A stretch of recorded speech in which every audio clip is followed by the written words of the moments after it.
If you're starting to get frustrated with auto layout, then Stack View is your friend. A Stack View is one of the newer user interface components. The purpose in life for a Stack View is to lay out views in either a row or a column fashion. Here we can see the gray box that represents the Stack View, and either it lays out its subviews horizontally in a row fashion or vertically in a column fashion. And the reason why developers love Stack Views is because they manage the constraints of the subviews for you. And by managing less auto layout constraints, that's going to save you a ton of time. Now let's take the time to understand the core properties of a Stack View, basically what you can configure on a Stack View. The first property is the axis. This controls whether the Stack View lays out views horizontally or vertically, and it can only be one or the other. We have distribution, which controls how you want to lay out subviews along the axis of the Stack View. Next up, we have alignment, which controls how you want to lay out the subviews perpendicular to the axis of the Stack View. And finally, we have spacing, which controls the amount of spacing you have along the axis of the Stack View. Here's an illustration of those properties. Remember, distribution controls how the views are laid out along the axis of the Stack View. So right now it's controlling how the subviews are laid out horizontally. And for the alignment, it controls how views are laid out perpendicular to the axis of the Stack View. In this case, our alignment controls how the subviews are laid out vertically. And finally, we have spacing, which is the padding we have between our subviews. So what we'll do next is take a look at each of these properties and how our Stack View will be different depending on the value of the property that we set. For example, we have axis, and for that, there can only be two values. If you set the axis to horizontal, subviews will be laid out horizontally, and if you set the axis vertical, subviews will be laid out vertically. Understanding the axis of your Stack View is very important because the distribution and alignment property is relative to the axis. Now for distribution, any value that we set, the subviews will completely fill up the available space along the axis. When we set the distribution to fill, if our Stack View is larger than the subviews combined, by default, the Stack View will expand the first subview to fill up the available space. So in this case, our Apple, Google, and Spotify image views are too small to fill up the entire Stack View. Because we set the fill distribution, the Stack View will choose the first subview, which is the Apple logo, and make it bigger so all of the subviews will now fit perfectly along the axis of the Stack View. Next up, we have fill equally.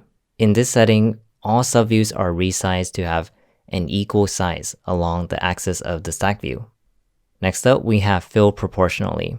In this case, subviews are resized proportionally based on their intrinsic content size. Now in this case, because our logos have the exact same width and height to begin with, fill proportionally and fill equally will do the same thing. And finally, for distribution, we have equal spacing. If your Stack View is larger than its subviews combined, it will pad the spacing between the subviews evenly with a value that's defined by you. Again, for any distribution values you set, all the subviews will fill up the available space of the Stack View along its axis. If your Stack View is larger than your subviews combined, fill will select the first subview to expand, while fill equally and fill proportionally will expand all of your subviews, and equal spacing will just provide spacing in between your subviews without modifying their size.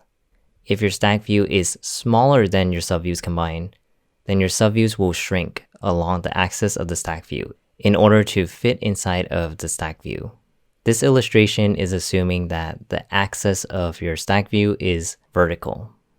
Moving on, we have alignment, which controls how the subviews are laid out perpendicular to the axis of your Stack View. For this first slide, we'll assume the axis of your Stack View is vertical. Remember, the alignment controls how we lay out our subviews perpendicular to the axis of the Stack View.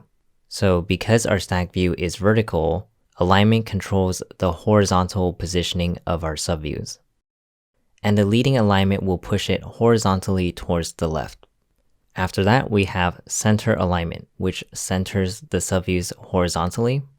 And we have a trailing alignment, which will push our subviews towards the trailing edge of the Stack View.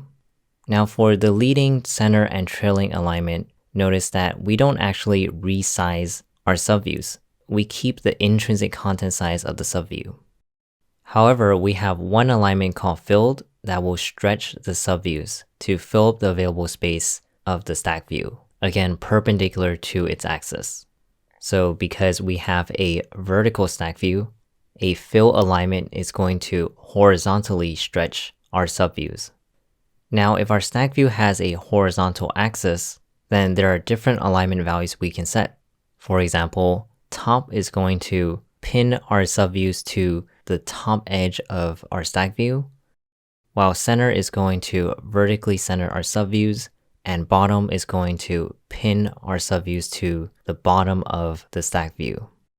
We also have fill, which will stretch the subviews vertically. As you're configuring the alignment for a stack view, always remember that it controls the layout of your subviews that is on a perpendicular axis to the stack view.